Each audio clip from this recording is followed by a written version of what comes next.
السلام عليكم ورحمة الله وبركاته. الحمد لله رب العالمين، والصلاة والسلام على أشرف الأنبياء والمرسلين نبينا محمد وعلى آله وأصحابه ومن تبعهم بإحسان إلى يوم الدين. أما بعد، فأعوذ بالله من الشيطان الرجيم. بسم الله الرحمن الرحيم. اتبعوا ما أنزل إليكم من ربكم لتبين للناس ما نزل إليهم. وقال رسول الله صلى الله عليه وسلم: صلوا كما رأيتموني أصلي. وقال أيضا: إن العبد ليصلي الصلاة ما يكتب له منها إلا عشرها، تسعها، ثمنها، سبعها، وسدسها، خمسها، ربعها، ثلثها، نصفها إلى آخر الحديث. আলহামদুলিল্লাহ, আল্লাহ রাব্বুল আলামিন তার সেই বিশেষ মেহেরবানিতে আজকে আমরা প্রতি সপ্তাহের ন্যায় আজকেও কোরআন এবং হাদিসের আলোকে দ্বীনের কিছু আলোচনা করা এবং শোনার যে তৌফিক দান করেছে সেজন্য বলি আলহামদুলিল্লাহ।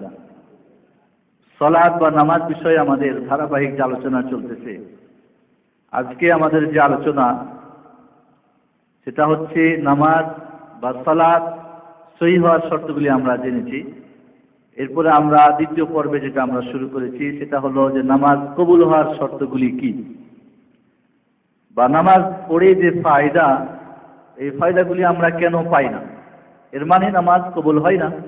আর কবুল না হওয়ার কারণ বা ফায়দা না পাওয়ার কারণ বা উপকার না হওয়ার কারণ একটি হলো যে আমাদের নামাজ বা সালাতগুলি এর মধ্যে খুশু এবং খুজুর অভাব রয়েছে।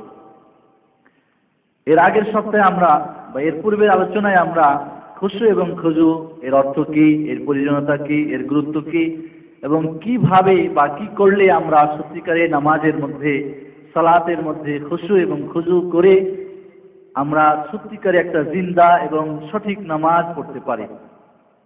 আজকে দ্বিতীয় যেটি কারণ ছিল আমরা এর আগে নির্দিষ্ট করেছিলাম, সেটি হলো যে রাসূল সাল্লাল্লাহু আলাইহি সাল্লামের তরিকা অনুযায়ী সালাত না হওয়া বা না আদা করা। সালাত পড়ি কিন্তু আমরা রাসূলুল্লাহ সাল্লাল্লাহু আলাইহি সাল্লামের যেই তরিকায় সালাত আদায় করা উচিত সহি তরিকা আমাদের জানা না থাকার কারণে আমাদের নামাজ হয়তো আল্লাহর দরবারে কবুল হচ্ছে না, আর এই জন্য এর ফায়দা আমরা বা উপকার আমরা উপলব্ধি করতে পারছি না। রাসূলুল্লাহ সাল্লাল্লাহু আলাইহি সাল্লামের তরিকা প্রতিটি আমল কবুল হওয়ার জন্য একটা বিশেষ শর্ত। আমরা সবসময় আলোচনা করে এসেছি যে কোনো আমল কবুল হওয়ার জন্য শর্তগুলির মধ্যে বিশেষ শর্ত হচ্ছে যে রাসূলুল্লাহ সাল্লাল্লাহু আলাইহি সাল্লামের বিশুদ্ধ তরিকা অনুযায়ী আমাদের সে আমলটি হতে হবে। হযরত ইমাম আহমদ রাহমাতুল্লাহ আলাইহি, সর্বশেষ ইমাম যিনি, 241-এ যার ইন্তেকাল, তৃতীয় শতাব্দীর তাবিদের যিনি অন্তর্ভুক্ত, ইমাম আহমদ বিন হাম্বল একটি হাদিস বর্ণনা করছেন যে রাসূলুল্লাহ সাল্লাল্লাহু আলাইহি ওয়াসাল্লাম ইরশাদ করেছেন, এমন একটা সময় আসবে আমার উম্মতের যখন তারা নামাজ বা সালাত কায়েম করবে কিন্তু সালাত আদা বা কবুল হবে না। উনি আশ্চর্য হয়ে বলছেন যে আমি আমার জিন্দেগিতে, কখনকার কথা এটা, তৃতীয় শতাব্দীর কথা, আমি 100টি মসজিদে নামাজ আদা করেছি, সালাত কায়েম করেছি, কিন্তু রাসূলুল্লাহ সাল্লাল্লাহু আলাইহি সাল্লামের সালাতের যে পদ্ধতি সেই পদ্ধতি আমি পাই নাই। সুবহানাল্লাহ। আজ থেকে 1100-1150 বছর আগে তাবেঈদের যুগে হযরত ইমাম আহমদ বিন হাম্বল, যিনি 10 লক্ষ হাদিসের হাফেজ ছিলেন, ইমাম বুখারীর শিক্ষক, ইমাম বুখারী এক জায়গাতেই বসে নামাজ সংক্রান্ত 10,000 হাদিস মুখস্থ শোনাতে পারতেন। যিনি 6 লক্ষ হাদিসের হাফেজ ছিলেন, তার উস্তাদ ইমাম আহমদ বিন হাম্বল, যিনি হাদিসের সবচেয়ে বিশেষজ্ঞ, সব ইমামদের চাইতে যিনি বেশি জানতেন হাদিস বিষয়ে, যিনি আমিরুল মুমিনিন ফিল হাদিস,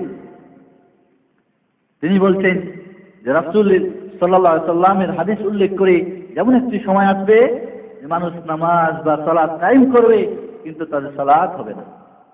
এই হাদিস মুসনাদ আহমদে উল্লেখ করার পরে বা ওনার কিতাবুস সালাহ ওয়া ইয়াজমু ফিহা, একটা রিসালার মধ্যে উনি বলছেন যে 100টি মসজিদে আমি নামাজ কায়েম করেছি আদা করেছি, কিন্তু রাসূলুল্লাহ সাল্লাল্লাহু আলাইহি সাল্লামের সঠিক পদ্ধতি অনুযায়ী মানুষকে নামাজ পড়তে আমি দেখি নাই। আর আজকে আমরা কতদিন পরে, যখন কোনো মাযহাব তৈরি হয় নাই, যখন এখন যে চেতনা, তখন এত ফিতনা ছিল না, যখন কোনো তরিকার নামে কোনো কিতাব লেখা হতো না, সেই যুগের কথা তিনি আশ্চর্য হয়ে বলছেন। বন্ধুগণ, সালাত এমন একটি ইবাদত যেটা আল্লাহ রাব্বুল আলামিন স্পেশাল ভাবে এর আগে আমরা জেনেছি মেরাজের রাত্রিতে সপ্ত আকাশে প্রিয় নবী মুহাম্মদ রাসূলুল্লাহ সাল্লাল্লাহু আলাইহি সাল্লামকে বিশেষ মেহমান করে নিয়ে গিয়ে তাকে নামাজ দিয়েছিলেন। এই সালাতের পদ্ধতি আল্লাহ রাব্বুল আলামিন হযরত জিবরিল আলাইহিস সালাতু ওয়াস সালামের মাধ্যমে তার নবী মুহাম্মদ রাসূলুল্লাহ সাল্লাল্লাহু আলাইহি সাল্লামকে শিক্ষা দিয়েছিলেন। অন্য কোনো ইবাদত কিন্তু সরাসরি আল্লাহ শিক্ষা দেন নাই। জিবরিল আলাইহিস সালাতু ওয়াস সালাম নিঃসন্দেহে আল্লাহর কাছে শিখেছেন, কারণ জিবরিল নিজেই স্বীকার করে বুদ্ধি নেই। জিবরিল আলাইহিস সালাতু ওয়াস সালাম রাসূলুল্লাহ সাল্লাল্লাহু আলাইহি সাল্লামকে এই সালাতের পূর্ণাঙ্গ পদ্ধতি শিক্ষা দিয়েছেন। আর সেই পদ্ধতি মুহাম্মদ রাসূলুল্লাহ সাল্লাল্লাহু আলাইহি সাল্লাম তার সাহাবা ইকরামকে শিক্ষা দিয়েছেন। সাহাবা ইকরাম তাদের শাগরিদ তাবেদেরকে এইভাবে একের পর এক আজকে হাদিস গ্রন্থে রাসূলুল্লাহ সাল্লাল্লাহু আলাইহি সাল্লামের বিশুদ্ধ পদ্ধতি রয়েছে না? নাই, নিঃসন্দেহে রয়েছে, নিঃসন্দেহে রয়েছে। এবং রাসূল সাল্লাল্লাহু আলাইহি সাল্লাম বিদায় হজে তিনি স্পষ্ট করে বলে দিয়েছেন, লাম তাদিল্লু তারাকতু ফীকুম আমরাইন, তোমাদের কাছে দুইটা জিনিস রেখে গেলাম, যদি তোমরা এই দুটাকে মজবুত করে ধরো, লাম তাদিল্লু তোমরা পথভ্রষ্ট হবে না। সেই দুটি কি? কোরআন এবং হাদিস। এই জন্য বন্ধুগণ, আল্লাহ রাব্বুল আলামিন কোরআন পাকের মধ্যে ইরশাদ করছে, ইত্তাবিউ মা উনজিলা ইলাইকুম মির রাব্বিকুম, তোমাদের পরওয়ারদিগারের পক্ষ থেকে যা নাযিল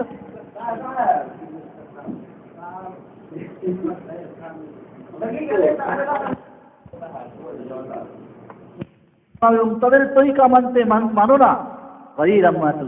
কিন্তু খুব কম মানুষই আছে যারা নসিহত গ্রহণ করে, কম মানুষই আছে যারা সরাসরি আল্লাহর দেওয়া ওয়াহী মাতলু কোরআন এবং ওয়াহী গায়র মাতলু হাদিসকে মাননেওয়ালা খুব কমই হয় সর্বযুগেই। এই জন্য বন্ধুগণ, সালাতের পদ্ধতি সঠিকভাবে জানা এবং সেই অনুযায়ী আদা করা সালাত কবুলের বিশেষ শর্ত। রাসূলুল্লাহ সাল্লাল্লাহু আলাইহি সাল্লামের মসজিদে জনৈক সাহাবী এসে নামাজ বা সালাত আদা করে জামাত হয়ে গিয়েছিল। রাসূল বসেছিলেন, সালাত আদা করে রাসূলকে এসে সালাম দিলেন। রাসূল সাল্লাল্লাহু আলাইহি সাল্লাম সালামের উত্তর দিয়ে বললেন, ইরজি, ফিরে যাও, ফাসাল্লি, নামাজ আদা করো। আবার ফাইন্নাকা লাম তুসাল্লি, তুমি নামাজই পড়ো নাই। এর আগেও হাদিসটা আপনার উল্লেখ করেছিলাম, হে আমার সাহাবী ফিরে যাও, সালাত আবার আদা করো, তুমি নামাজই পড়ো নাই। তিনি বললেন তোমার নামাজ হয় নাই। কথাটা ভালো করে বুঝেন। এর যে ফাসাল্লি ফাইন্নাকা লাম তুসাল্লি, যাও সালাত আবার আদা করো, তুমি সালাত আদা করো নাই। এইভাবে 3 বার 4 বার সাহাবী বারবার নামাজ আদা করে রাসূল সাল্লাল্লাহু আলাইহি ওয়াসাল্লামকে গিয়ে সালাম দিচ্ছেন, উত্তর দিয়ে বলতে যাও। পরে বললেন, ইয়া রাসূলুল্লাহ, এর চেয়ে তো আমি ভালো জানি না। এরপরে তিনি সালাতের পদ্ধতি জানাই দিলেন, যেই পদ্ধতি আমরা ইনশাআল্লাহ আলোচনায় করব। বলেন, সালাতের মধ্যে ইতিদাল, ইতমিনান, রুকু, সিজদা, দোয়া ঠিকমতো না পড়লে সে নামাজ হবে না। এজন্য রাসূলুল্লাহ সাল্লাল্লাহু আলাইহি ওয়াসাল্লাম তিনি এই সালাত সাহাবা ইকরামকে সঠিকভাবে শিক্ষা দেওয়ার জন্য একবার তিনি বা জামাত মিম্বারের উপরে উঠে নামাজ আদা করলেন। সবকিছু রুকু, আপনার তিলাওয়াত সবকিছুই মিম্বারের উপরে। সেজদার সময় ওই মিম্বার থেকে নেমে পিছন মুখে নেমে তারপরে সেজদার নেমে এরপরে তিনি সেজদা শুধু মাটির মধ্যে করলেন। বাকি সালাতের সবকিছু আদা করলেন কিসে? মিম্বারে উঠে, এবং বললেন, ইন্নামা সানাতু হাযা লিতাতাম্মু বি, এটা কেন করলাম হে সাহাবা ইকরাম? এইভাবেই তোমরা সবসময় সালাত আদা করবে তা না, বিশেষ একটা উদ্দেশ্য, সেটা হলো এইভাবে করলাম লিতাতাম্মু বি, যাতে করে তোমরা আমার ইমাম করতে পারো, আমাকে ফলো করতে পারো। ওয়া লিতাআল্লামু সালাতি, এবং তোমরা আমার সালাতকে শিখে নিতে পারো, আয়ত্ত করে নিতে পারো।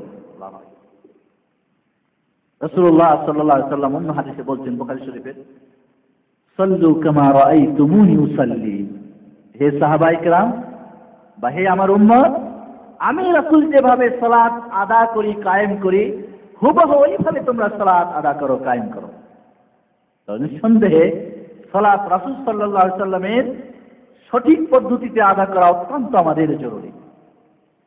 বিশেষ করে একটা হাদিসে আল্লাহ রাসূল সাল্লাল্লাহু আলাইহি ওয়াসাল্লাম বলছেন, ইন্নাল আবদা লা ইউসাল্লি সালাতা মা ইউকতাবু লাহু মিনহা ইল্লা উশরুহা। আল্লাহর বান্দা সালাত আদা করে, কিন্তু তার জন্য কেউ আছে যার নামাজ সালাতের 10 ভাগের 1 ভাগ লেখা হয়। কয় ভাগ নাকি পায়? 10 ভাগের 1 ভাগ। তুসউহা কেউ আছে 9 ভাগের 1 ভাগ। সুমনুহা কেউ 8 ভাগের 1 ভাগ। সুবউহা 7 ভাগের 1 ভাগ কেউ আছে। সুদসুহা কেউ আছে 6 ভাগের 1 ভাগ। খুমসুহা কেউ আছে 5 ভাগের 1 ভাগ। রুবউহা 4 ভাগের 1 ভাগ। সুলুসুহা 3 ভাগের 1 ভাগ। নিসফুহা অর্ধেক। নিঃসন্দেহে তাহলে সালাত সবারই, যদিও মনে করে ধরি আমরা যে এর যে সওয়াব রয়েছে, এর যে আদা করার পদ্ধতি রয়েছে, এই পদ্ধতির মধ্যে ত্রুটি হওয়ার কারণে রাসূল সাল্লাল্লাহু আলাইহি সাল্লামের হুবহু নামাজ বা সালাত আদা করতে না পারার কারণে সুন্নত, ওয়াজিব, ফরজ, মুস্তাহাব, রুকুন যা কিছু আছে সবকিছুকে রাসূল সাল্লাল্লাহু আলাইহি সাল্লামের সরাসরি পদ্ধতি অনুযায়ী আদা না করার কারণেই এই ভাগ, ঠিক কিনা? নিঃসন্দেহে আমরা যখন সালাত পড়ি আমাদের দিল চাই ওই পুরোপুরি যেন আমরা সালাতের সওয়াব আমরা পাই, ঠিক কিনা? আপনাদের আগ্রহ আছে তো? না নাই? সালাতের পদ্ধতি আদা করার আগে আপনাদেরকে দুইটা কথা বলে রাখা উচিত। সেটা হলে, কারণ যখন আমরা পদ্ধতি শুরু করব তখন দেখবেন যে আমাদের প্রচলিত সালাতের মধ্যে আর সহিহ হাদিসের মাধ্যমে যে সালাত পাওয়া যায় অনেক কিছু গরমিল পাওয়া যাবে, ঠিক কিনা? এই জন্য আপনাদের আবারও একটু নতুন করে আপনাদের ব্রেনের মধ্যে ওই কথাটা দিতে চাই যে রাসূল সাল্লাল্লাহু আলাইহি সাল্লামের পদ্ধতি সঠিক, যেটা সহিহ হাদিসে আছে সেটাই, ঠিক কিনা? সহিহ হাদিস মানে রাসূল করেছেন। যঈফ হাদিস মানে কিছু যঈফ আছে যার কোনো পাত্তাই নেই, আর কিছু যঈফ আছে যেগুলি হতে পারে যে রাসূল করেছেন। হতে পারেছেন করবেন, না রাসূল করেছেন সেটা করবেন। এই জন্যে কোরআন পাকের মধ্যে আল্লাহ রাব্বুল আলামিন রাসূলের বাণীকে অনুসরণ করা, মা আতাকুমুর রাসূলু ফাখুযু ওয়া মা আতাকুমুর রাসূলু ফাখুযু ওয়া মা নাহাকুম আনহু ফান্তাহু। রাসূল যা দেয় তাই গ্রহণ করো, রাসূল যা ছাড়তে বলে তা পরিহার করো। ইত্তাবিউ মা উনজিলা ইলাইকুম মির রাব্বিকুম, আল্লাহর পক্ষ থেকে যা নাযিল হয়েছে তাই অনুসরণ করো, সেটা হচ্ছে কোরআন এবং সহিহ হাদিস। আল্লাহর রাসূল সাল্লাল্লাহু আলাইহি সাল্লাম সুন্নতের অনুসরণ, আলাইকুম বিসুন্নতি, আমার সুন্নতকে তোমরা মজবুত করে ধরবে। তোমাদের কাছে দুইটা জিনিস ছেড়ে গেলাম, এই দুটাকেই ধরবে মজবুত করে। সেদিন কোনো যঈফ হাদিস ছিল নাকি? যেদিন রাসূল ইন্তেকাল করেছেন সেদিন যঈফ বলে কোনো জিনিস ছিল? পরবর্তীতে জাল হাদিস বলে কোনো জিনিস ছিল? সেদিনকে কোরআন হাদিস ছাড়া অন্য কোনো জিনিস ছিল? কোনো মাযহাব ছিল? কোনো ইমাম ছিল? এই জন্য বন্ধুগণ, আমাদের 4 জন যে শ্রদ্ধেয় ইমাম, তাদের দিকে যদি আমরা দেখতে যাই, সকলেই আমাদের সুন্নতের অনুসরণ এবং সুন্নতের পরিপন্থী যে কোনো ফতোয়াকে পরিহার করার জন্য তারা আমাদেরকে আদেশ করেছে। ইমাম আবু হানিফা রাহমাতুল্লাহ আলাইহি, জায়েজকে আপনাদের একটু আগে পড়েছিলাম, এটার মধ্যে একটু ভুল হয়ে গেছে। ইত্তাবিউ মা উনজিলা ইলাইকুম মির রাব্বিকুম ওয়া লা তাত্তাবিউ মিন দুনিহি আউলিয়া কালিলাম মা তাযাক্কারুন। ওখানে তাত্তাখিযু বলে ফেলছিলাম বলে, ওয়া লা তাত্তাবিউ মিন দুনিহি আউলিয়া কালিলাম মা তাযাক্কারুন, সূরা আরাফ 3 নম্বর আয়াত। যে তোমরা তোমাদের পূর্ব পক্ষ থেকে যা আছে তাই অনুসরণ করো এবং তোমাদের আল্লাহ ছাড়া অন্য কাউদেরকে ওয়ালি বানায় নিও না। এই পর্যায়ে ইমাম আবু হানিফা রাহমাতুল্লাহ আলাইহির কথা শুনেন। ইমাম আবু হানিফা রাহমাতুল্লাহ আলাইহি বলছেন, ইযা সাহহাল হাদিসু ফাহুয়া মাযহাবি, যে সহিহ হাদিস পেয়ে যাও তাহলে সেটাই আমার মত। তাহলে মনে করেন ইমাম আবু হানিফা রাহমাতুল্লাহ আলাইহি কোনো ফতোয়া যদি যঈফ হাদিসের মাধ্যমে আছে, এর বিপক্ষে যদি সহিহ হাদিস আছে, কোনটা মানবেন? তাহলে ইমাম আবু হানিফাকে ছোট করা হলো না, তাকে আসলে মানা হলো? ইমামদের ওজর আছে। ইমাম আবু হানিফা রাহমাতুল্লাহ আলাইহি বলছেন, লা ইয়াহিল্লু লিআহাদিন, উপরের উক্তিটা কোথায় রয়েছে? এটা হাশিয়াত ইবনুল আবিদিন প্রথম খণ্ড 63 পৃষ্ঠা, রাসমুল মুফতি প্রথম খণ্ড 4 পৃষ্ঠা, এই ধরনের আপনার ইকাদুল হুমাম 62 পৃষ্ঠা। ইমাম আবু হানিফা রাহমাতুল্লাহ আলাইহি আরো ইরশাদ করছেন, লা ইয়াহিল্লু লিআহাদিন আন ইয়াখুযা বিকাউলিনা মা লাম ইয়া'লাম মিন আইনা আখাযনা, ওই ব্যক্তির আমার কথা গ্রহণ করা হারাম, জায়েজ না, হালাল না, যতক্ষণ পর্যন্ত না জানবে আমি ইমাম আবু হানিফা কোথা থেকে এই কথাটা গ্রহণ করেছি, কোথা থেকে মানে কোন কোরআনের আয়াত বা কোন হাদিসের ভিত্তিতে গ্রহণ করেছি। অর্থাৎ বিনা দলিলে আমার কোনো কথাকে গ্রহণ করা হারাম, হালাল নয়। অন্য বর্ণনায় বলছেন হারামুন আলা মান লাম ইয়ারিফ দালিল আইয়ুফতিয়া বিকালাম, আমার দলিল না জেনে শুধুমাত্র আমার কথার উপরে ফতোয়া দেওয়া হারাম। বললেন কারণ আমার কথার মধ্যে ভুল থাকতে পারে। অন্য বর্ণনায় বলছেন ফাইন্নানা বাশার, আমরা তো একজন মানুষ, নাকুলুল কাওল আল ইয়াউমা ওয়া নারজিউ আনহু গাদা, আজকে একটা ফতোয়া দিই কালকে ওটাকে কি করি পরিবর্তন করে ফেলি। অন্য বর্ণনায় বলছেন ওয়াইহাকা ইয়া ইয়াকুব আবা ইয়াকুব, ইয়া ইয়াকুব, আবু ইউসুফ তার প্রধান শাগির্দ তাকে বলছেন ওয়াইহাক, তোমার খারাপ হোক, মন্দ হোক, লা তাকতুব কুল্লামা তাসমাউ মিন্নি, যা শুনো আমার কাছ থেকে তাই লিখো না। ফাইন্নী কাদ আরা আর-রা'য় আল-ইয়াওমা ওয়া আতরুকুহু গাদা, আর আজকে একটা ফতোয়া দিই, একটা আজকে মন্তব্য করি, কালকে ওটা কি করি বাদ দিয়ে দিই। ওয়া আরাল রা'য়া গাদান ওয়া আতরুকুহু বাদা গাদ, আগামী কালকে একটা বলি পরশুদিন সেটাকে বাদ করে দিই, চেঞ্জ হয়ে যায়। কেন? হয়তো একটা রায় চিন্তা করে বলেছেন, হাদিস পেয়েছেন উল্টা বাদ দিয়েছেন। হয়তো একটা জয়ীফ হাদিসের উপর দিয়েছেন, পেয়ে গেছেন সহিহ, বাদ দিয়েছেন জয়ীফ, বুঝতে পেরেছেন? হয়তো একটা মুরসাল হাদিসের ফতোয়া দিয়েছেন, পেয়ে গেছে মারফু হাদিস, বাদ দিয়েছেন। কারণ তাদের যুগটা ছিল কি, তখন হাদিসগুলি একত্রিত হয় নাই। ইমাম আহমদ বিন হাম্বল যেভাবে 10 লক্ষ হাদিসের হাফেজ, এর মানে আরো কত হাদিস ছিল তার কাছে তাহলে? কিন্তু ইমাম আবু হানিফা রাহমাতুল্লাহ আলাইহির যুগে তখন হাদিস সংকলনই শুরু হয় নাই, বিক্ষিপ্ত।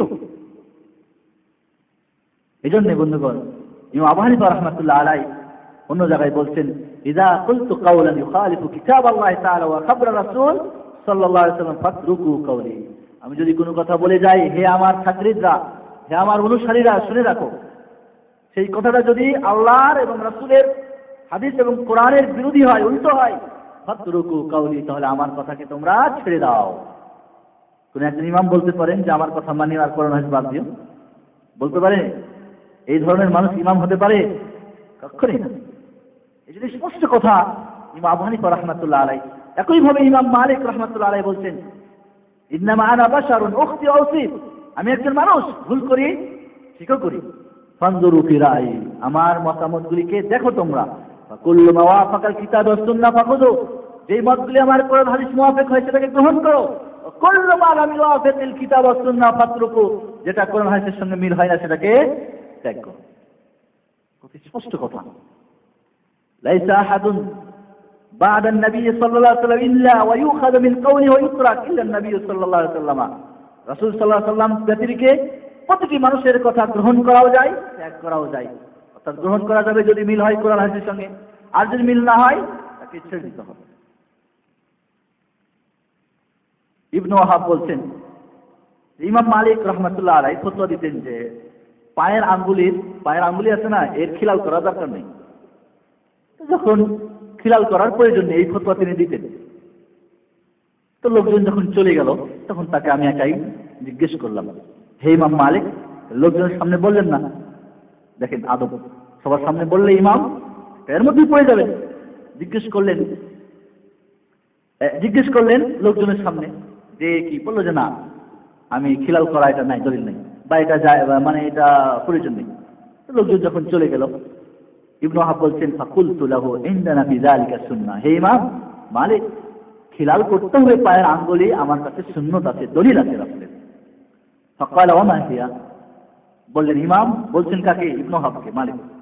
কুলতু হাদাসানা লাইস ইবনে সাদ ওয়া ইবনে লাহিয়া ওয়া আমর ইবনে আল-হারিস আন ইয়াজিদ ইবনে আমর আল-মুআফিরি عن أبي عبد الرحمن الحبلي عن المستورد بن شداد القرشي قال رأيت رسول الله صلى الله عليه وسلم يدلك بخنصر ما بين أصابع رجليه। হাদিস শুনে দিলেন। মুস্তাওরিদ বিন শাদ্দাদ আল-কুরাশি বলছেন যে আমি রাসূলকে দেখেছি যে আল্লাহ রাসূল এই খিনসার কনিষ্ঠ আঙ্গুল দিয়ে তার পায়ের আঙ্গুলের খিলাল করেছেন। فقال إن هذا الحديث حسن, আরে এটা সুন্দর হাদিস, এটা হাসান হাদিস, গ্রহণযোগ্য হাদিস।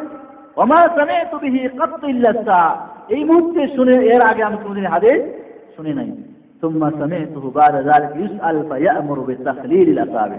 ইবনে ওয়াহাব বলছেন যে এরপরে যখন তাকে ফতোয়া জিজ্ঞেস করা হতো আঙ্গুল খিলালের ব্যাপারে, তারপর তিনি ফতোয়া দিতেন। আল্লাহু আকবার।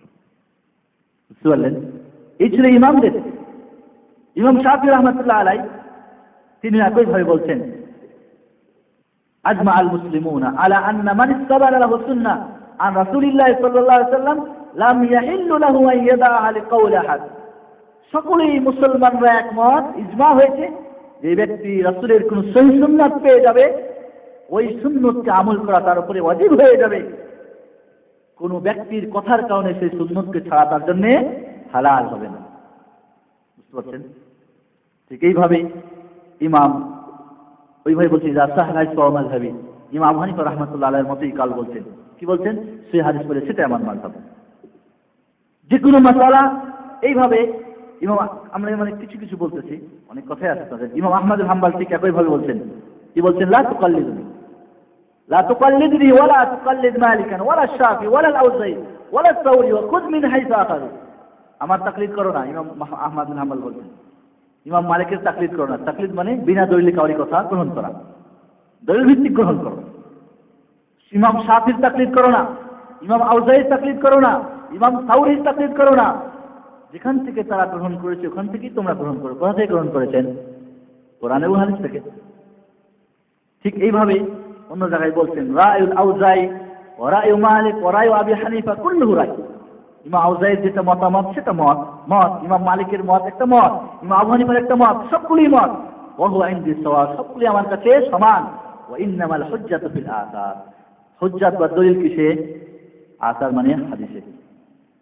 এজন্য বন্ধুগণ, ইমামরা সকলেই একমত, যখন আমাদের কাছে কোরআন এবং হাদিস স্পষ্ট হয়ে যাবে, তখন কোনো ব্যক্তির কথা বা কোনো দেশাচার বা দেখা দেখি বা হাদিস বাদ দিয়ে বাজারের কিছু বই থেকে, আমাদের দেশে আজকাল যেরকম মকসুদুল মুমিনিন যদি কেউ পড়ে, তো রাসূল সাল্লাল্লাহু আলাইহি ওয়াসাল্লামের সালাতের 50% পাবে না ইনশাআল্লাহ।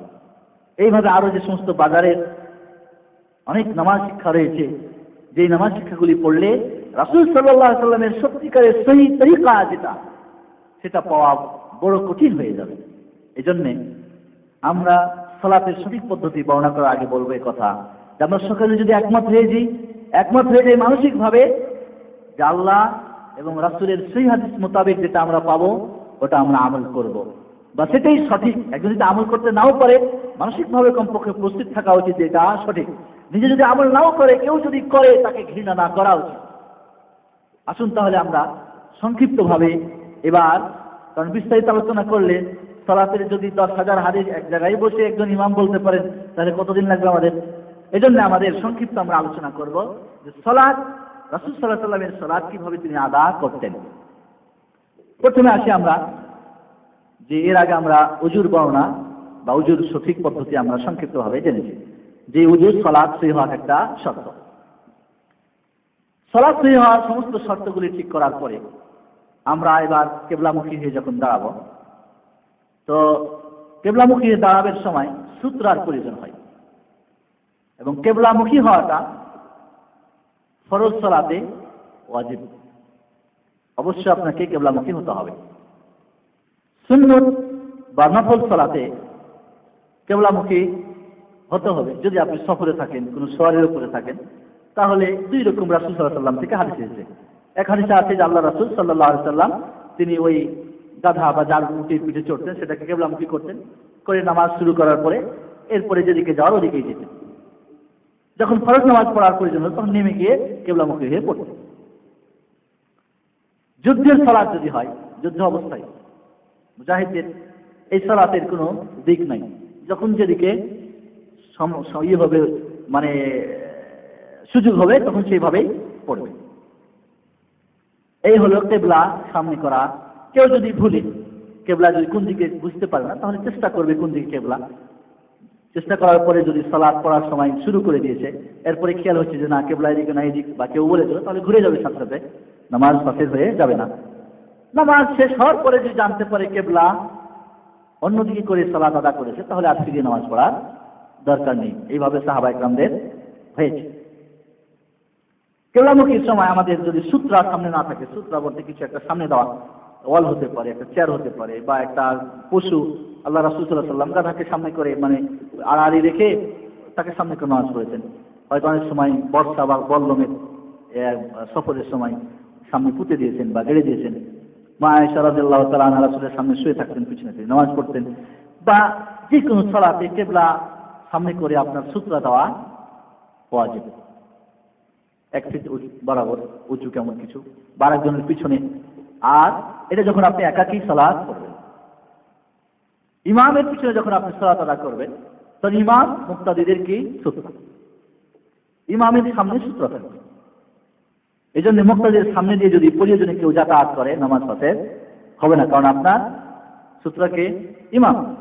তবে ইমাম এবং তার সুতরার মধ্যে দিয়ে যাওয়া চলবে না। ঠিক একাকী যখন আপনি সালাত আদা করবেন, তখন আপনার সামনে দিয়ে চলা যাবে না এবং কাউকে যেতেও দিবেন না। বিশেষ করে মসজিদে যখন আপনি সালাত আদা করবেন, যদি মসজিদ বা কোনো র্যাক বা কিছু সামনে দেওয়া সম্ভব হয়, কেউ নামাজ পড়ছে তার পিছনে, মনে করেন সবাই জায়গা নিয়ে নিচ্ছে, এবার আপনার জায়গা নেই, কি করবেন? ওজোর থাকলে সেটা আলাদা কথা। এই জন্য সূত্রের ব্যাপারটা আমরা গুরুত্ব দেব। সূত্র ছাড়া যেন আমরা নামাজ না পড়ার চেষ্টা করি। কেবলামুখী হয়ে পাগুলি ঠিক সোজা হয়ে কেবলামুখী হতে হবে, বাঁকাও থাকবে না ডানে বামে। কোনো সময় হয়তো অনেক সময় আমরা দাঁড়াই একেবারে বাঁকা করে, না, কেবলার দিকে পাগুলি একেবারে কেবলা হতে হবে, পায়ের আঙুলগুলি কেবলামুখী হতে হবে। কারণ যদি পা বাঁকা থাকে, বিশেষ করে যারা ভারী কাজ করে বা হালচাল বাই, ওদের অনেক সময় পাগুলি বাঁকা থাকে। আমাদের মতো যারা কাজ টাজ করে না, ওদের পাগুলি সোজা, দুইটা পায়ের সঙ্গে সুন্দর মিলা যায়। কিন্তু দেখবেন অনেকের সামনের দিক বেশি হয়ে যায়, বেশি চওড়া হয়ে যায়, পিছনটা হয়ে যায় হয়তো অনেক সময়। কিন্তু চেষ্টা করতে আপনাকে কেবলামুখী হয়ে দাঁড়ানোর জন্য। এরপরে যে একটা বিষয় আমাদের জানা উচিত, সেটা হলো যদি আপনি বা জামাতে সালাত আদা করেন, ঠিক আছে, একাকী পড়লে তার লাইন সোজা করার কোনো ব্যাপার নেই, আপনি যেভাবে পড়তেছেন পড়েন। কিন্তু যখন আপনি যখন জামাত বদ্ধ হয়ে সালাত আদা করবেন, তখন আপনার সবকে সোজা করতে হবে, লাইন বা কাতার বন্দি সোজা হতে হবে। এই বিষয়ে এবং কাঁধে কাঁধ পায়ে পা মিলিয়ে দাঁড়াবে।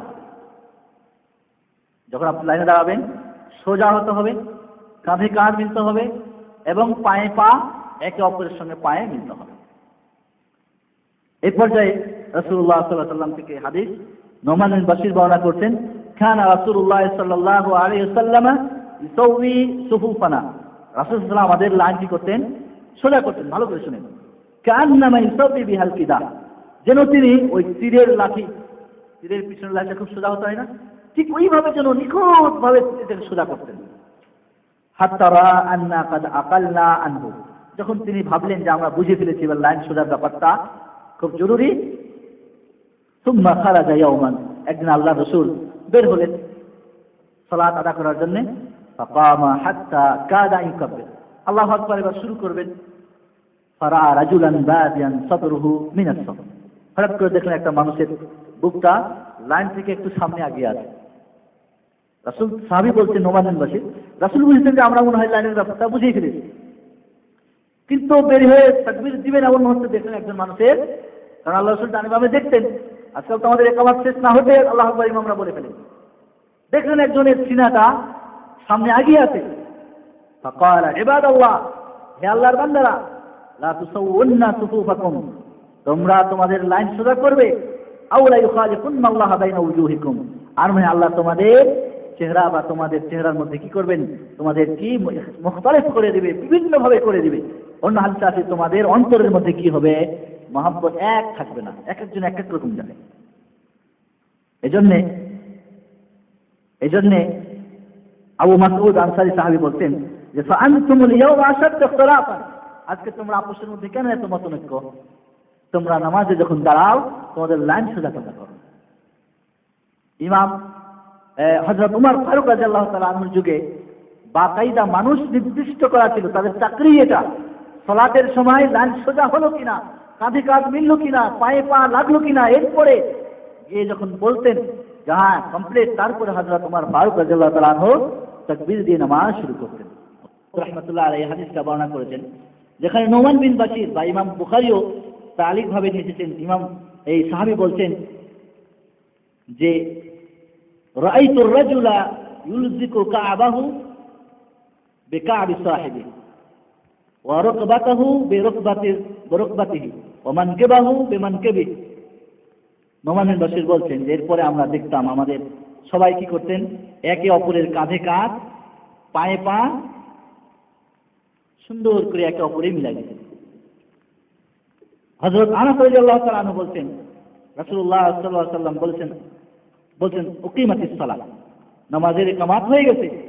ফাকবাল আলাইনা রাসূলুল্লাহ সাল্লাল্লাহু আলাইহি ওয়াসাল্লাম বিওয়াজহি, রাসূল সাল্লাল্লাহু আলাইহি ওয়াসাল্লাম আমাদের দিকে দেখলেন যে লাইন সোজা হয়েছে কিনা দেখতেছেন। ফাকাল আকিমুস সুফুফাকুম, তোমাদের লাইনকে তোমরা সোজা করো। তারাসু, রাসাস বলা হয় সীসাকে, সীসা যেরকম ঢেলে সীসা ধরা প্রাচীর মতো তোমরা একে অপরের সঙ্গে মিলে দাঁড়াও। ফাইন্নী আরাকুম মিন ওয়ারাই যাহরি, আমি আমার পিছন থেকে তোমাদের দেখতে পাই তোমরা লাইন সোজা করো কিনা, একে অপরে পায়ে পা লাগাও কিনা। আনাস রাদিয়াল্লাহু তাআলা আনহু বলছেন যে কানা আহাদুনা ইউযিকু বিমানকাবি সাহিবিহি ওয়া কাদামিহি বিকাদামিহি, বুখারী শরীফের বর্ণনা ইমাম হযরত আনাস বলছেন যে আমরা একে অপরে কি করতাম, পায়ে পা এবং কাঁধে কাঁধ মিলিয়ে আমরা দাঁড়াতাম। হযরত আনাস এরপরে বলছেন وقال أنس لو فعلت ذلك بأحدهم لنفر كأنه بغل شمس, ফতুল বারী দ্বিতীয় খণ্ড 176 পৃষ্ঠা। হযরত আনাস বলছেন যে আজকে যদি ওইটা করি যেটা সাহাবায়ে কেরাম করতেন, একের অপরে পায়ে পা এবং কাঁধে কাঁধ লাগা, যদি আজকে এটা করি তো তোমরা ওই যে সমস্ত খচ্চরগুলি ভেঙে যায়, অনেক গরু আছে না ভেঙে যায় একটু ছোটা পেলে, তো ওইরকম ভেঙে যাওয়া খচ্চরের মতো তোমরা ভেঙে দিতে। আজকে যদি আমরা করতাম তোমাদের পায়ে পা লাগাতাম কাঁধে কাঁধ, তো তোমরা ওই গাধার মতো বা খচ্চরের মতো যেগুলি ভেঙে যায় ওইটার মতো তোমরা ভেঙে দিতে। আজকে অনেকে আছে, আমাকে অনেকেই বলেন যে সৌদিরা পাখিতে ধরে কেন, আমাকে অনেকে জিজ্ঞেস করেন, এটা হাদিস, এটা হাদিস, হাদিস এটা আমার দেশে যেটা করে না। তো যখন খিচে ধরতে পারে, যখনই আমার পায়ে পা লাগাই, এক ভাই আমাকে বলতেছিলেন, তখনই আমি পা সরাইনি। তো হযরত আনাসেরই কথা হচ্ছে, যখন এখন যদি তোমাদের কাউরি পায়ে পা আমি লাগাই কাঁধে কাঁধ, তাহলে তোমরা এখন পা টানতেই থাকবে, সরাতেই থাকবে। সবচেয়ে যেটা হলো রাসূলুল্লাহ সাল্লাল্লাহু আলাইহি ওয়াসাল্লাম বলছেন যে আলা তাসুফুনা কামা তাসুফুল মালায়েকাতু ইনদা রাব্বিহা, হে আমার সাহাবায়ে কেরাম, ফেরেশতারা যেভাবে আল্লাহর দরবারে লাইনবন্দি হয় ওইভাবে তোমরা হতে চাও না? বললাম বালা ইয়া রাসূলুল্লাহ, হে রাসূল নাম, আমরা তো এইভাবে হতে চাই। ওয়া কাইফা তাসুফুল মালায়েকাতু ইনদা রাব্বিহা, হে আল্লাহর রাসূল সাহেব, ফেরেশতাগণ আল্লাহর কাছে কিভাবে লাইনবন্দি হয়? ক্বালা ইউতিম্মুনা আস-সুফুফাল উলা, তারা প্রথম লাইন একের পর এক লাইন সুন্দর করে সোজা করে, ওয়া তারাসাউনা ফিস সাফ, এবং তারা একেবারে পাতিল ঢালার মতো একে অপরে মিলে মিলে তারা কি করে লাইন বন্দি করে। রাসূলুল্লাহ সাল্লাল্লাহু আলাইহি ওয়াসাল্লাম অন্য হাদিসে বলছেন, কি বলছেন? আন আনাসিন قال قال رسول الله صلى الله عليه وسلم রুসু সুফুফাকুম, তোমাদের লাইনগুলি একে অপরে মিলিয়ে নাও। ওয়াকারিবু বাইনাহা, একটা অপরটা দূরা বেশি দূর করিও না, কারণ একটা লাইন 4.5 ফিট, আপনি যে দাঁড়াবেন 3 গজ হলে কত হয়? 4.5 ফিট হয় না? রাসূল সাল্লাল্লাহু আলাইহি ওয়াসাল্লাম যেখানে দাঁড়াতেন মসজিদের জায়গা হাদিসে আছে 3 গজ, তাহলে 4.5 ফিট। ওয়াহাদু বিল আনাক, তোমরা একে অপরের কাঁধে কাঁধ মিলাও। ফাওয়াল্লাযী নাফসি বিয়াদি, আল্লাহর কসম যার হাতে আমার প্রাণ, ইন্নী লা আরা শাইতানা ইয়াদখুলু মিন খালালিল সাফি কান্নাহাল খাযাব, আল্লাহর কসম আমি দেখতে পাই শয়তান তোমাদের কাতারবন্দির মধ্যে যে ছিদ্র থাকে, দুইজনের পায়ের মধ্যে ফাঁকা রাখো, ওইখানে শয়তান আসা যাওয়া করে, ডিস্টার্ব করে তোমাদের সালাতের মধ্যে। কান্নাহাল খাযাব, কালো ছাগলের বাচ্চা যেরকম একটু ফাঁকা পড়ে এখান দিয়ে ওখানে যাতায়াত করে, ঠিক ওইভাবে শয়তান যায় আমি দেখতে পাই। রাসূলুল্লাহ সাল্লাল্লাহু আলাইহি ওয়াসাল্লাম অন্য একটা বর্ণনা শুনে আপনার কাছে আরো স্পষ্ট হবে। আল্লাহ রাসূল হযরত আনাস বলছেন যে কারণ নবী সাল্লাল্লাহু আলাইহি ওয়াসাল্লাম ইস্তাউ ইস্তাউ ইস্তাউ, রাসূল 3 বার বলছেন লাইন সোজা করে নাও, তোমরা লাইন সোজা করে নাও, লাইন সোজা করে নাও। ফাল্লাযী নাফসি বিয়াদি, যার হাতে আমার প্রাণ তার কসম, ইন্নী লা আরাকুম মিন খালফি কামা আরাকুম মিন বাইনা ইয়াদাই, আমি তোমাদের পিছন থেকে দেখতে পাই যেমন আমি সামনে থেকে দেখতে পাই। এটা রাসূলের একটা মুজিজা। রাসূলুল্লাহ সাল্লাল্লাহু আলাইহি ওয়াসাল্লাম একটা হাদিসে বলছেন, আলী ইবনে ওমর قال قال رسول الله صلى الله عليه وسلم اقيموا الصفوف, তোমরা লাইনকে সোজা করো। ওয়াহাদু বাইনাল মানাকিব, তোমরা কি করো কাঁধ একে অপরে মিলিয়ে নাও, সমান করে নাও। ওয়াসুদ্দুল খালাল, দুইজনের মধ্যে যত ফাঁকা বন্ধ করো। ওয়ালিনু বিআইদিকুম, ওয়ালিনু বিআইদিকুম বিআইদি ইখওয়ানিকুম, এবং একে অপরের হাতের সঙ্গে তোমরা কি নরম করো, গুতাগুতি করো না। এখন আপনি এমন করে হাত বাঁধছেন আর একজনের গুতা না, তুমি নরম করো হাতটাকে, খুব শক্ত করে ধরেন তো না, নরম করে ধরেন, তাহলে আরেকজনের জন্য কষ্ট না হয়। ওয়ালা তাদুরু ওয়ালা তাদারু ফুরুজাতিন লিশ-শাইতান, শয়তানের জন্য তোমরা ফাঁকা রেখে দিও না দুই পায়ের মধ্যে একে অপরের মধ্যে। দেখছেন, ওয়ামান ওয়াসালা সাফফান ওয়াসালাহুল্লাহ, যে লাইন মিলাই লাইনে আল্লাহ তার সঙ্গে সম্পর্ক মিলিয়ে রাখে। ওমান কাতাহু কাতাহুল্লাহ, আর যে লাইনকে কেটে দেয় মধ্যখানে ফাঁকা রাখে আল্লাহ তার সঙ্গে সম্পর্ক ছিন্ন করে। মুসনাদে বাজ্জার এই হাদিসটা আবু দাউদ রাহমাতুল্লাহ আলাইহি বর্ণনা করেছেন সহিহ সনদে। মুসনাদে বাজ্জার এই হাদিসটা হাসান সনদে এসেছে, মান সাদ্দা ফুরজাতান ফিস সাফফি গাফারাহুল্লাহ, যে লাইনের মধ্যে ফাঁকা বন্ধ করে দেয় আল্লাহ তাকে ক্ষমা করে। এজন্য বন্ধুগণ আমাদের মনে রাখতে হবে যে লাইন সোজা করা, কাঁধে কাঁধ মিলিয়ে দাঁড়া এবং পায়ে পা মিলিয়ে দাঁড়া, এটা অনেকেই ওয়াজিব বলেছেন, অধিকাংশে এটাকে সুন্নত বলেছেন। তাহলে আপনি শয়তানের জন্য যদি জায়গা ছেড়ে দেন, রাসূল যেখানে বলছেন তোমরা ছিদ্র বন্ধ করো, তোমরা ফাঁকা বন্ধ করো, আমরা বলি, আমি আশ্চর্য হই যে এই লাইন বন্ধ করার ব্যাপারে এটা আপনারা হাদিস শুনলেন। এবার শুনেন আমাদের কিছু ইমামদের কথা। ইমাম মুহাম্মদ আল আসার, কিতাবুল আসার, ইমাম মুহাম্মদ ইমাম আবু হানিফা রাহমাতুল্লাহ আলাইহি, ইমাম আবু ইউসুফ এবং মুহাম্মদ তার সবচেয়ে যোগ্য শাগির্দ।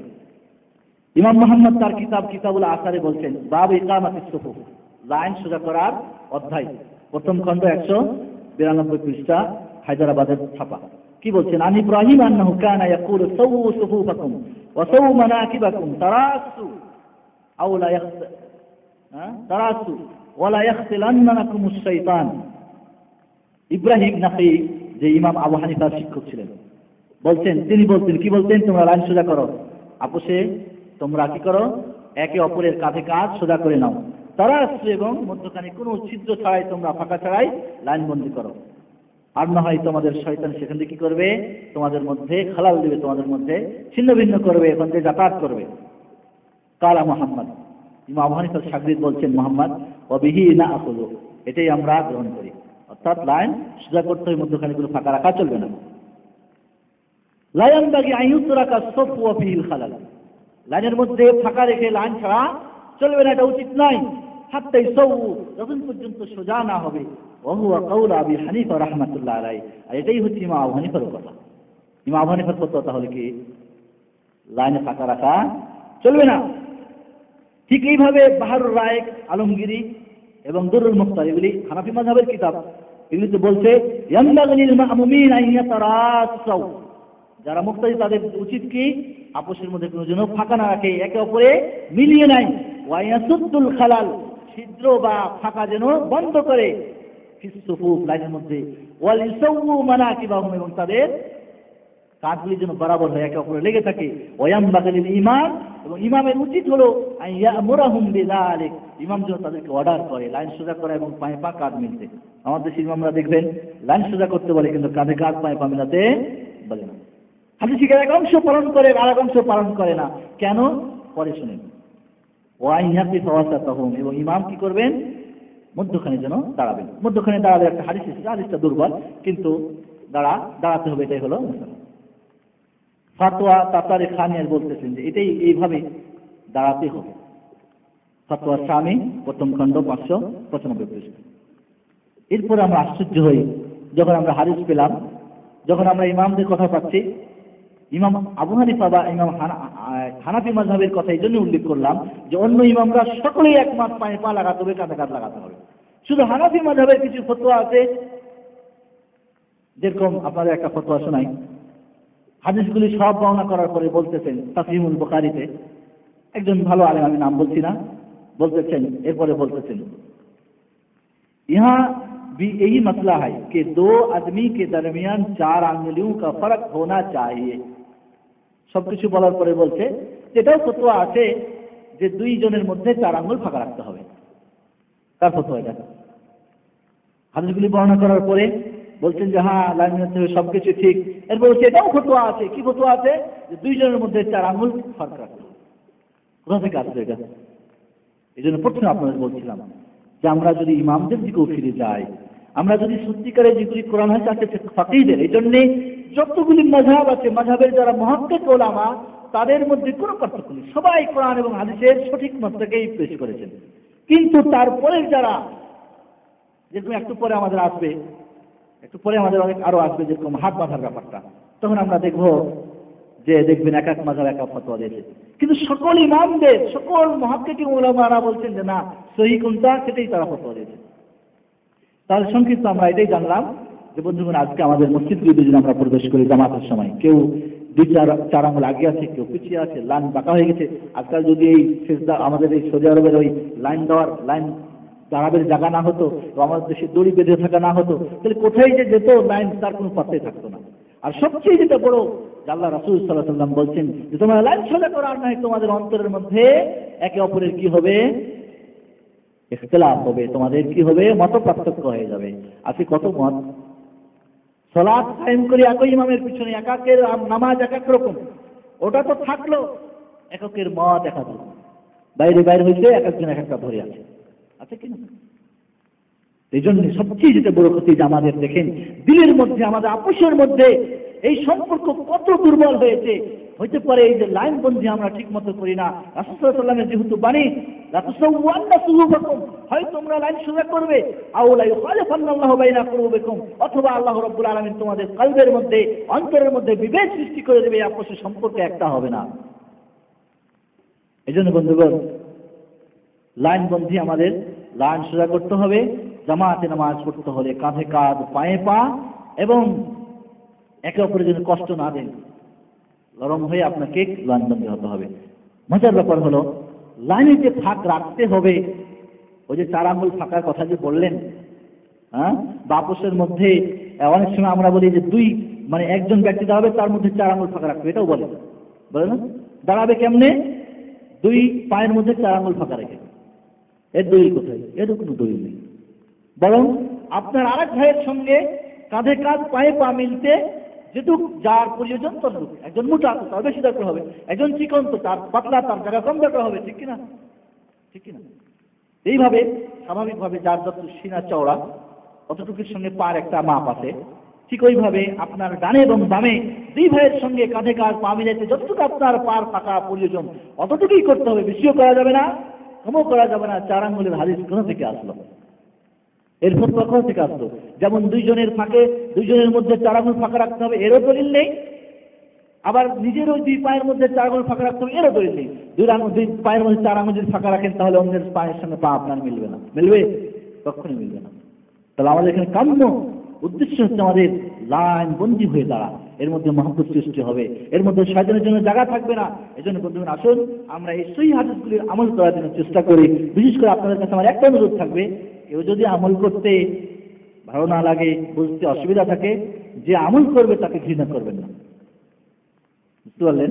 কারণ তারা সহিহ হাদিসের আমল করবে। এবার আমরা যখন লাইন বন্দী হয়ে গেলাম, এরপরে আমাদের সালাতের যেটা কাজ, সেটা কি? এই যে আমাদের কাজ হলো এবার নিয়ত করা, ঠিক না? কারণ নিয়ত ছাড়া কোনো ইবাদত কবুল হবে না। বা বিশেষ করে সালাত, সবাই ইত্তেফাক সালাতের ব্যাপারে যে নিয়ত ছাড়া আপনার আমল এই ইবাদতটা কবুল হবে না। নিয়ত কিভাবে করবেন? এবার নিয়ত শব্দের অর্থ হচ্ছে কি? ইরাদা করা, কাজ করা, ইচ্ছা করা, সংকল্প করা, দৃঢ় প্রত্যয় করা। আর এর জায়গাটা কোথায়? কলব, দিল। নিয়তের স্থান হচ্ছে দিল। ইমাম ইবনুল কাইয়িম রাহমাতুল্লাহ আলাইহি বলছেন, জানিয়া হুয়াল কসদ হিয়াল কসদ ওয়াল আজমু আলা ফি'ল শাই ওয়া মাহাল্লুহা আল কলব লা তাআল্লুকা লাহা বিল লিসান আসলান। ইমাম ইবনুল কাইয়িম রাহমাতুল্লাহ আলাইহি বলছেন যে নিয়ত হচ্ছে কাজ করা, ইচ্ছা করা এবং দৃঢ় প্রত্যয় করা কোনো কাজের জন্য, এবং স্থান কোথায়? অন্তরে। জবানের সঙ্গে, জিহ্বার সঙ্গে আর কোনো সম্পর্ক নেই। ইগাসাতুল লাহফান প্রথম খণ্ড 152 পৃষ্ঠা। অন্য জায়গায় ইমাম ইবনুল কাইয়িম বলতেছেন, কানা সাল্লাল্লাহু আলাইহি ওয়াসাল্লাম ইযা কামা ইলা সালাহ ক্বালা আল্লাহু আকবার। আল্লাহ রাসূল যখন নামাজ কায়েম করার জন্য দাঁড়াতেন তখন আল্লাহু আকবার বলতেন। ওয়ালাম ইয়াকুল শাইয়া ক্বাবলাহা, এর আগে কিছু বলতেন না। আমরা বলি না ইন্নী ওয়াজ্জাহাতু ওয়াজহিয়া, যাই নামাজের দোয়া বলি না? এরকম দলিল আছে? যাই নামাজে দাঁড়ার কোনো দলিল নেই। বা ইন্নী ওয়াজ্জাহাতু, এটাও একটা সানা পরে আমাদের আসতেছে, বুঝতে পারলেন? ওয়ালাম ইয়াকুল শাইয়ান ক্বাবলা, এর আগে কিছু বলতেন না। ওয়ালা ইয়ালফাযু বিন-নিয়্যা, আলবাত্তা খুরিতির নিয়ত মুখ দিয়ে পড়তেন না। ওয়ালা ক্বালা উসাল্লি লিল্লাহি সালাতান কাযা, বলতেন না আল্লাহ 4 রাকাতের বা 2 রাকাতের 3 রাকাতের নামাজ পড়ছি, অমুক অমুক ফরজ নামাজ বা সুন্নত বা নফল পড়ছি। মুস্তাকবিল আল কিবলা, কিবলার সামনে হয়ে এরকম কথা বলতেন না। আরবা রাকাতিন, 4 রাকাত বা 2 রাকাত 3 রাকাত বলতেন না। ইমামান, আমি ইমাম হয়ে, আও ইমামুমান, আমি মুক্তাদি হয়ে, ওয়ালা ক্বালা আদাআন ওয়ালা কাযা, আদা নামাজ বা কাযা নামাজ এমন কিছু বলতেন না। ওয়ালা ফরজ আল ওয়াক্ত, আর কোন ওয়াক্ত। ওয়াহাদিহি আশরু বিদআইন লাম ইয়ানকুল আনহু আহাদুন কাত, এই 10টা বিদআত যেটা রাসূল থেকে কেউ বর্ণনা করেন নাই। 10টা বিদআত কি? 1 নম্বর হল নামাজ শুরু হওয়ার আগে দোয়া পড়া, ঠিক আছে? এরপরে নিয়ত মুখে পড়া, এরপরে কোন নামাজ পড়ছেন আপনি, এরপরে কিবলামুখী হওয়া, এরপরে 4 রাকাত না 2 রাকাত 3 রাকাত উল্লেখ করা, এরপরে ইমাম, এরপরে মুক্তাদি হওয়া, এরপরে আদা না কাজা, এরপরে হলো ফরজ না নফল না সুন্নাত। তাহলে 10টা হচ্ছে কিনা? এই 10টা বিদআত লাম ইউনকাল আনহু আহাদুন কাত বিইসনাদিন সহিহ, না কোনো সহিহ সনদে এগুলি এসেছে আল্লাহ রাসূল থেকে, ওয়ালা যায়িফ, না কোনো যায়িফ সনদে এসেছে, ওয়ালা মুসনাদ, না কোনো মুসনাদ রওয়ায়ে এসেছে, ওয়ালা মুরসাল, মুরসাল মানে সরাসরি রাসূল থেকে যে বর্ণনা করা, ওয়ালা মুরসাল, আর না কোনো মুরসাল রওয়ায়ে এসেছে। লফজ ওয়াহিদ, একটা শব্দ আছে নাই মিনহা আলবাত্তা, বাল ওয়ালা আন আহাদুম মিন আসহাবিহি, না কোনো সাহাবী থেকে এসেছেন, ওয়ালা ইস্তাহসানাহু আহাদুন মিনাত তাবিঈন, না কোনো তাবিঈরা এটাকে ভালো মনে করেছেন, ওয়ালা আইম্মাতুল আরবা, না কোনো আইম্মা আরবা 4 ইমাম, আবু হানিফা রাহমাতুল্লাহ আলাইহি, না ইমাম শাফি, না ইমাম মালিক, না ইমাম আহমদ, কেউ এটাকে বলেন না। আল্লাহু আকবার। আমার দেশে তো মাশাআল্লাহ নিয়ত না পড়লে মনে নামাজই হয় না। শেখ আব্দুল হক হানাফি মাযহাবের ইমাম কি বলছেন দেখেন, লা ইয়াজুজু তালাফ, এই যেটা বর্ণনা করলাম জাদুল মাআদ প্রথম খণ্ড 51 পৃষ্ঠা। ইবনুল কাইয়িম রাহমাতুল্লাহ আলাইহি আরো বলছেন যে এই যে মানুষ নিয়ত পড়ে, এটা শয়তানের একটা ওয়াসওয়াসা ছাড়া আর কিছু না। শয়তানে এই যে শব্দগুলি বানাইছে এগুলি মানুষের বানানো, আর এই যে পড়ে এটা শয়তানের ওয়াসওয়াসা ছাড়া আর কিছু না। এই মনে হয় আমার কিছু পড়লাম, নিয়ত মনে হলো না, নামাজ মনে হবে না। নিয়ত তো অবশ্যই করতে হবে, কিন্তু না পড়ার কারণে সে স্যাটিসফাই না, কেউ হলো কিনা, ফরজ হলো না নফল, আল্লাহ কোনটা ধরবে? আল্লাহ বুঝি আপনার দিলের খবর রাখেন না। হ্যাঁ, এই জন্য বন্ধুগণ আব্দুল হক হানাফি রাহমাতুল্লাহ আলাইহি বলেছেন, লা ইয়াজুজু তারাফফুযু বিন-নিয়্যাহ, নিয়ত মুখ দিয়ে পড়া যায় না। বিমান আন্না যালিকা খিলাফুস সুন্নাহ, এটা সুন্নতের সরাসরি খেলাফ, উল্টো। ইসলাম ইউনকাল যালিকা মিনান নবী সাল্লাল্লাহু আলাইহি ওয়াসাল্লাম, তবে এটা রাসূল থেকে বর্ণনা আসে নাই। ওয়া আসহাবি, না তার সাহাবী থেকে এসেছে, ওমান তাবিআহু, না কোনো তাবী থেকে বর্ণনা এসেছে। লামাত শারহ মিশকাত প্রথম খণ্ড 55 পৃষ্ঠা। এইভাবে মুজাদ্দাদ আল-ফিসানি শেখ আহমদ সরহিন্দি হানাফি বলছেন, তিনি উর্দু মানে উনার কিতাব দফতর আউয়াল প্রথম খণ্ড 186 পৃষ্ঠা এবং 73 পৃষ্ঠায় অবশ্য ফার্সি দিয়ে বলেছেন, যার অর্থ হলো এই যে রাসূল সাল্লাল্লাহু আলাইহি ওয়াসাল্লাম থেকে না কোনো সহিহ সনদে, না কোনো যঈফ সনদে, না সাহাবা ইকরাম থেকে, না তাবিঈদের থেকে এই ধরনের কোনো নিয়ত পড়ার কথা এসেছে।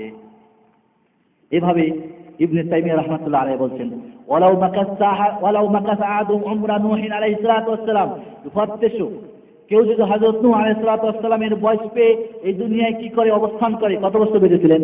950 শুধু দাওয়াতি করেছিলেন, তাহলে আর তার আগে কত বছর? হযরত নূহ আলাইহিস সালাতু ওয়াস সালামের বয়স পেয়ে কেউ যদি তালাশ করতে থাকে, হাল ফাআলা রাসূলুল্লাহ সাল্লাল্লাহু আলাইহি ওয়াসাল্লাম, রাসূল কি নিয়ত পড়েছেন? আও আহাদুন মিন আসহাবি শাইআন, অথবা তার সাহাবা ইকরাম এভাবে কেউ কিছু পড়েছেন, মিন যালিক কামা লামা যাফারা বিহি, সে কোশ্চিন করে খোঁজ করে পাবে না। ইল্লা ইউজাহিরা বিল কাযিবিল বহদ, হ্যাঁ কেউ যদি মিথ্যা বলে তাহলে বলতে পারে, একেবারে সরাসরি মিথ্যা ঝুট, যে হ্যাঁ রাসূল করেছেন বা সাহাবী করেছেন, ঝুট বললে পাবে। কিন্তু যদি হযরত নূহ আলাইহিস সালামের বয়স পেয়েও যদি 950 বা 1000 বছর যদি তালাশ করে, তাহলে আল্লাহ রাসূল বা সাহাবী থেকে কোনো দলিল খোঁজ করে পাবে না। ফালাউ কানা ফি হাযা খায়রুন, নিয়ত পড়ার ব্যাপারে যদি কোনো ফায়দা থাকতো, লা সাবাকুনা ইলাইহি, তাহলে সাহাবা ইকরামই আগে করতেন, ঠিক কিনা? ওয়ালা দাল্লুনা আলাইহি, আর তারা আমাদেরকে পড়তেও বলতেন। ইগাসাতুল লাহফান প্রথম খণ্ড 158। এইভাবে মাওলানা আব্দুল হাই হানাফি রাহমাতুল্লাহ আলাইহি আকামুন নাফাইসে বলছেন, কাসীরাম মা সুইলতু আনিত তালাফুযু বিন-নিয়্যাহ, নিয়ত মুখ দিয়ে পড়বো কিনা অনেক আমাকে প্রশ্ন করা হয়েছে। হাল সাবাতা যালিকা মিন ফি'লি রাসূলুল্লাহ সাল্লাল্লাহু আলাইহি ওয়াসাল্লাম, এদিকে আল্লাহ রাসূল করেছেন, ওয়া আসহাবি, সাহাবা ইকরাম থেকে কোনো প্রমাণ আছে? ওয়া হাল লাহু আসলুন ফিশ শারঈ, এর কি কোনো দলিল আছে শরীয়তে? আজাবতু বিআন্নাহু লাম তাসবুত যালিকা মিন সাহিবিশ শারঈ, এটা রাসূল সাল্লাল্লাহু আলাইহি ওয়াসাল্লাম থেকে কোনো দলিল নেই, প্রমাণ নেই। ওয়ালা মিন আহাদিন মিন আসহাবিহি, তার সাহাবা ইকরাম থেকেও এর প্রমাণ আসে নাই। ফতোয়া উলামায়ে হাদিস দ্বিতীয় খণ্ড 90 পৃষ্ঠা। এইভাবে বন্ধুগণ আমাদের যারা বিশ্বাসযোগ্য যারা ইমাম বা ওলামায়ে কেরাম সকলে, আল্লামা ইবনুল হুমাম রাহমাতুল্লাহ আলাইহি ফাতুল কাদির হিদায়াত শরীফের ব্যাখ্যা কে লিখেছেন? আল্লামা ইবনুল হুমাম রাহমাতুল্লাহ আলাইহি প্রথম খণ্ড 108 পৃষ্ঠায় বলছেন যে এর কোনো দলিল নেই। শেষ পর্যায়ে বলছেন ওয়া হাদিহি বিদআহ, এটা কি বিদআতের কোনো দলিল নেই। আল্লামা শামী রাহমাতুল্লাহ আলাইহি বলছেন যে কিতাবুল হিলিয়ার মধ্যে আরো অতিরিক্ত আছে যে চারজন ইমাম থেকে কারোর থেকে দলিল নেই। ফতোয়া শামী প্রথম খণ্ড 286 পৃষ্ঠা।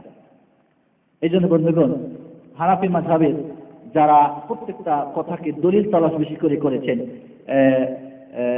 আপনার এই ধরনের কিতাবগুলিতে মুস্তামলি বা শারহুল মানিয়া, বাহারুল রায়, এই সমস্ত বইগুলিতে কেউ দলিল পেশ করতে পারে নাই নিয়ত পড়ার পক্ষে। চমৎকার করে আল্লামা মোল্লা আলী কারি হানাফি রাহমাতুল্লাহ আলাইহি আল-মিরকাত মিশকাত শরীফের, মিশকাতের অনেক আপনার নাম জানেন কিনা, মিশকাত শরীফের তিনি ব্যাখ্যা লিখেছেন। সেই কিতাবের প্রথম খণ্ড 36 এবং 37 পৃষ্ঠায় বলছেন যে কোনো দলিল নেই, সে থেকে বলছেন এটা বিদআত। এবং রাসূল সাল্লাল্লাহু আলাইহি ওয়াসাল্লাম তার জিন্দেগিতে 30,000 বার নামাজ আদা করেছেন, কিন্তু তিনি একবারও মুখ দিয়ে নিয়ত পড়েন নাই। আল্লাহু আকবার। তার একটা হিসাব, হয়তো সবে মেরাজ হিসাব করে উনি রাসূলের ইন্তেকাল পর্যন্ত হিসাব করে বলছেন যে 30,000 ওয়াক্ত রাসূল সাল্লাল্লাহু আলাইহি ওয়াসাল্লাম ফরজ নামাজ বাকি আরো কত পড়েছেন, কিন্তু তিনি জিন্দেগিতে একবারও কি করেন নাই, টাকার নামাই একবারও তিনি মুখ দিয়ে নিয়ত পড়েন নাই। তাহলে এবার আমরা আসি দ্বিতীয় যেটা আমাদের কাজ, এবার লাইনবন্দি হয়ে কাঁধে কাঁধ পায়ে পা মিলিয়ে এবার আপনাকে নিয়ত করতে হবে। তাহলে নিয়ত দিলের কাজ। নিয়তে যে আমরা পড়ি, যা বলি, এটাকে আদৌ কোনো প্রয়োজন আছে? কেউ কি জুমার নামাজ আসরের নিয়তে পড়তে যায় নাকি? যাই? আপনি যখন ইকামত হচ্ছে তো ফরজের জন্যই আপনি দাঁড়িয়েছেন, তখন তো নফলের প্রয়োজন নেই। আপনি কাজা পড়ছেন না আদা পড়ছেন, এ তো আল্লাহ ভালো করে জানেন, জানেন না? কিবলার সামনে করেছেন আল্লাহ জানে না? ইমাম না মুক্তাদি আল্লাহ দেখেন না? কাজে আপনি একটু চিন্তা করেন যে এই জিনিসগুলি মুখ দিয়ে পড়েন, আদৌ কি আল্লাহকে বলার কোনো প্রয়োজন আছে যিনি যখন আপনার অন্তর জানেন? এই জন্যে রাসূল সাল্লাল্লাহু আলাইহি ওয়াসাল্লাম তো করেন নাই, এর আদৌ কোনো প্রয়োজন নেই। এই জন্য আপনারা যদি প্রশ্ন করেন তাহলে নিয়ত কোথা থেকে আসলো, বলবো এক প্রকার মোল্লাদের থেকে এসেছে। এটা ওই বগদাদি কায়দার মধ্যে এর স্থান। হানাফি মাযহাব বলেন, শাফি অন্যান্য মাযহাবে তো নিয়ত পড়ার কোনো দলিলই নেই। হানাফি মাযহাবের কিছু ইমাম বা হয়তো লেখকরা লিখেছেন এবং আপনারা শুনলেন হানাফি মাযহাবের বড় বড় জাবরাইল আলেমরা এটাকে বেদাত বলে আখ্যায়িত করেছেন এবং এর ওজুদ বা অস্তিত্ব শুধু ওই কায়দা বগদাদিতেই আছে। এবং বাজারের কিছু পরিচালিত নামাজ শিক্ষা আল্লাহ রাসূলের হাদিসও নেই, সাহাবায়ে কেরামও করেন নাই, তাবিঈনও করেন নাই, ইমামরাও করেন নাই। কোন যোগ্য আলেম তাদের কোন কিতাবে বা হানাফি মাযহাবের যে সমস্ত যোগ্য কি বলে বিশ্বাসযোগ্য কিতাব, এর কোন কিতাবেও খোঁজ করে পাবেন না। এটা পাবেন বগদাদি কায়দায়, এটা পাবেন কোথায়? ওই কিছু মোল্লা যারা মসজিদে পড়ায় তাদের থেকে শিক্ষা পাবেন। এর দলিল কোনো কিছু তো নেই। এই জন্য আসুন, মুখ দিয়ে পড়া এটা নিঃসন্দেহে বিদআত, আমরা এটাকে ত্যাগ করব। এবার আপনি দিল দিয়ে কিভাবে নিয়ত করবেন, ঠিক না? নামাজ, কোন নামাজ? ফরজ, নওয়াজিব না নফল, যেটা আপনি মুখ দিয়ে বলেন যে কথাগুলি ওইগুলি দিল দিয়ে, এবং দিলের চাইতে দ্রুত আর কিছু কাজ করতে পারে না। ফরজ না নফল, সুন্নত না নফল, কি জোহর না আসর না চার, এই সালাতটা আপনি যখনই ইকামত হচ্ছে দাঁড়ালেন তখন আপনার দিল। এই জন্যে কেউ যদি নিয়ত না করে তাহলে তার সালাত হবে না। একজন মানুষ মুখ দিয়ে নিয়ত পড়ে নিল, কিন্তু কি যে বললো এটা দিল দিয়ে, সে অর্থ জানে না, মন দিয়ে কিছুই ভাবলো না, তাহলে তার নামাজ হবে? এই জন্যে দিল দিয়ে নিয়ত করতে হবে, মুখ দিয়ে আদৌ পড়ার প্রয়োজন নেই। কেউ যদি শুধু পড়ে দিল দিয়ে না বুঝে তাহলে তার নিয়তই হবে না। এই জন্য আসুন বন্ধুগণ, নিয়ত করেন, নিয়ত পড়ার প্রয়োজন নেই। আমরা কানের কাজ কোনো সময় চোখ দিয়ে করি না, মুখের কাজ আমরা মাথা দিয়ে করি না, হাতের কাজ পা দিয়ে করি না, তাহলে দিলের কাজ কেন আপনি মুখ দিয়ে করবেন? আর যেটা রাসূল করেন না আপনি কেন করবেন? এই জন্য আসুন, রাসূলের সহি তরিকায় যদি আপনি নামাজ পড়তে চান তাহলে নিয়তে গড়বড় করা চলবে না।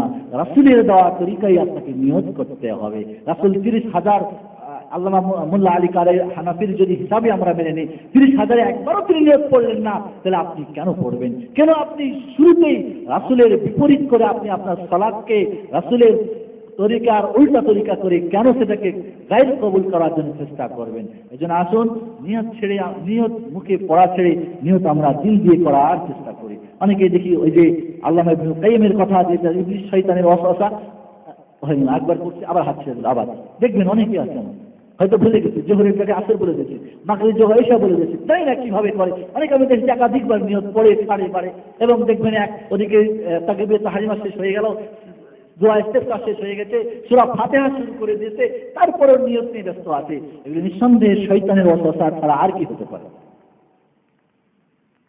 এবার যখন নিয়ত হয়ে গেল আপনার, কি করবেন? এবার আপনাকে তাকবীরের তাহরিমা বাঁধতে হবে, ঠিক কিনা? তাকবীরের তাহরিমা বাঁধার সময় আপনার দুইটা হাত উত্তোলন করতে হবে, কাঁধ বরাবর দুই হাত উত্তোলন, এটা সবচেয়ে সহিহ হাদিস, বেশি বর্ণনাকারী। এবং কানের লতি পর্যন্ত হাত উঠা হাদিস আছে। আপনি কাঁধ বরাবর অথবা কানের লতি বরাবর দুই হাত উত্তোলন করবেন। হাত দুইটা আপনার কেবলামুখী থাকবে, এইভাবে এই পেটটা, এবং আঙুলগুলি না বন্ধ থাকবে না খোলা থাকবে। খোলা দেখছেন তো? আর বন্ধ দেখছেন তো? বরং স্বাভাবিক স্বাভাবিক আছেন একটা। এই স্বাভাবিক আঙুল দুটিকে এইভাবে কাঁধ বরাবর, কানের লতি বরাবর, তবে কানের লতি ধরবেন না। মাওলানা রুহুল আমিন দুই বাংলার বড় পীর সাহেব, তিনি নামাজ শিক্ষায় লিখেছেন কানের লতি ধরতে হবে। এটা একটা বিদআত, এর কোনো প্রমাণ নেই পর্যন্ত। আর ধরলে তো উপরে উঠে গেল আপনার, ঠিক কিনা? কানের লতি ধরার কোনো দলিল নেই, বরং কান বরাবর অথবা কাঁধ বরাবর আপনাকে হাত উত্তোলন করতে হবে। যদি ধরতে যান তাহলে আঙুল আপনার বাঁকা হয়ে গেল, আঙুল আপনার খোলা সোজা রাখতে হবে, সুন্নতের সরাসরি। মনে রাখবেন, যখনই নিজের বাড়ানো কিছু আসবে তখন দেখবেন সহি সুন্নতের উল্টা হয়ে গেছে, বাধ্য হতেই হবে। এবার আপনি তাকবীরের সঙ্গে সঙ্গে হাত উঠাতে পারেন, আল্লাহু আকবার, হাতও উঠালেন, তাকবীরও বাঁধলেন, তাকবীরও দিলেন, হাতও উঠালেন একসঙ্গে। এটা তিন ভাবে যায়। তাকবীরের সঙ্গে সঙ্গে হাত ওঠা, আল্লাহু আকবার, বুঝে আসছে আপনাদের? আরেকটা পদ্ধতি হলো, আগে তাকবীর পড়ে নেন, পরে হাত বাঁধেন, আল্লাহু আকবার, বুঝতে পারলেন? আগে তাকবীর পড়লেন, এরপর আপনি হাত বাঁধলেন, হাত উঠিয়ে হাত বাঁধলেন। 3 নম্বরে হলো হাত বাঁধা আগে তাকবীর পড়ে, আল্লাহু আকবার। তিনটাই জায়েজ আছে, রাসূলুল্লাহ সাল্লাল্লাহু আলাইহি ওয়াসাল্লাম থেকে তিনটাই বিশুদ্ধ হাদিসে প্রমাণ আছে। আপনি এক একটা এক এক সময় করেন, তাহলে আসলে 3 রকম হাদিসের আমল হবে। বুঝে আসছে আপনাদের? তাহলে হাত উত্তোলন এবং তাকবীর একই সঙ্গে, আল্লাহু আকবার। আগে তাকবীর পরে হাত বাঁধেন, আগে তাকবীর পড়ে নেন, আল্লাহু আকবার, ঠিক আছে? আগে হাত বাঁধেন, পরে তাকবীর বলেন, আল্লাহু আকবার। এই তিনটাই রাসূল সাল্লাল্লাহু আলাইহি ওয়াসাল্লামের বিশুদ্ধ হাদিসে প্রমাণিত আছে। কাজে যখন যেটা আপনার এক এক সময় এক একটা করে রাসূলের 3 রকমের হাদিসের আমল করার চেষ্টা করেন। এবার আমরা হাত উত্তোলন করে এবার হাত আমাদের বাঁধতে হবে, ঠিক না? এই হাত বাঁধা মশলাটা বড় একটু জটিল। হাত বাঁধা মশলাটা একটু জটিল। একটা একটা করে আমরা আগাবো, যদি আজকে খতম না হয় ইনশাআল্লাহ সামনে সপ্তাহে আলোচনা করবো। আল্লাহ বাঁচিয়ে রাখেন, দোয়া করবেন যেন অসুস্থ না হয়ে যায়। আসলে বেশি কথা বলে লাঞ্চের অসুবিধা হয়ে গেছে, কথা বললে এই জন্য কথা সপ্তাহ আসেনি। আমাদের একটা প্রশিক্ষণ হলো হবুপে, মাগরিব টু এশা, এশা টু 9:30 10টা, আলাতুল মুকায়েফ কাজ করে না, গরম, সমস্ত শরীর শুধু ঘামচিতে থাকে, আমি দাঁড়িয়ে আলোচনা করে থাকি।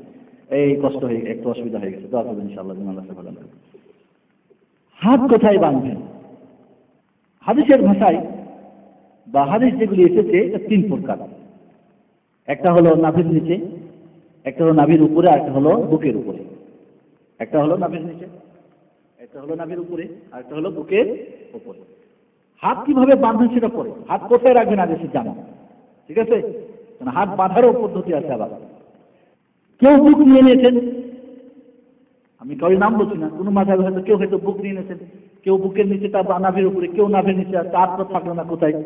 তো মালিকি মাযহাবের কিছু লোক এবার হাত ছেড়ে দিচ্ছে, জানি না ওই জন্যে যে অন্যগুলা তো মাযহাব অন্য মাযহাবরা নিয়ে নিয়েছে, এবার আমরা কোনটা ধরি, এবার হয়তো হাত ছাড়াটাই ধরেছে নাকি আল্লাহ ভালো জানেন, জানি না কারণ কি, কোনটা সঠিক আমরা জানবো। রাসূলুল্লাহ সাল্লাল্লাহু আলাইহি ওয়াসাল্লাম কোথায় হাত রাখতেন? বিশুদ্ধ হাদিসে